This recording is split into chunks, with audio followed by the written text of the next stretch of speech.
Now, missiles have struck the Ukrainian port city of Odesa less than 24 hours after Ukraine and Russia signed a deal over grain exports in the Black Sea. Ukraine's foreign ministry have described it as a spit in the face of UN Secretary-General Antonio Guterres and Turkey's President Recep Erdogan. It's the most significant agreement involving the warring parties so far. Russian and Ukrainian officials signed deals with the UN and Turkey to resume grain exports through the Black Sea to help avert a global food crisis. Our correspondent Alex Rossi sent this report from Dnipro.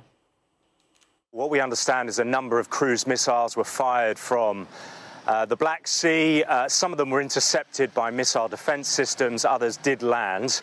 Some of them we think landed in the city, but others, it seems, landed in the actual port of Odesa itself, within the infrastructure itself. Now, we should point out that the agreement itself, known as the Black Sea Initiative, is quite limited. It's a very limited and focused ceasefire. Odesa itself is not exempt from hostilities, but the bits of the port that are needed to get the grain moving are.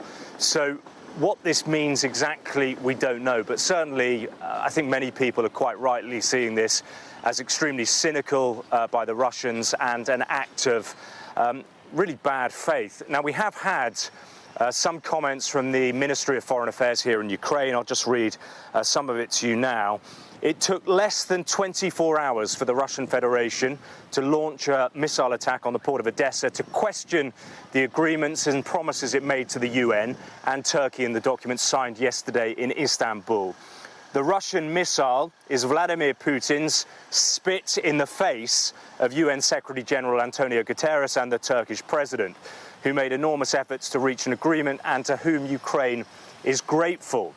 Ukraine emphasises the need for strict implementation of the agreements regarding the restoration of safe export of Ukrainian agricultural goods through the Black Sea ports. We call on the UN and Turkey to ensure that Russia complies with its obligations within the framework of the safe functioning of the grain corridor.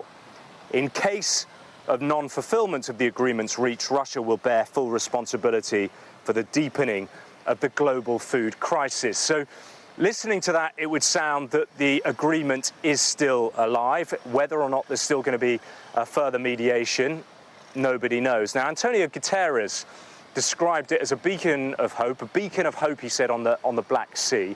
That perhaps wasn't the best way of describing it even yesterday, more like a flicker of hope, and a flicker that can be easily extinguished. Now, certainly, this is very problematic for other reasons. The agreement is extremely complicated in terms of the logistics. Ultimately, it's a commercial agreement. These are commercial ships that are going to take grain out of these ports. They also need to be insured. Cruise missiles slamming into the port of Odesa is not a particularly good look for them. Is anybody going to be involved in this deal? So that's another extremely big question. And of course, if the deal falls down, the grain doesn't come out, the food crisis, which is worsening in some of the poorest countries of the world, is only going to become even more profound.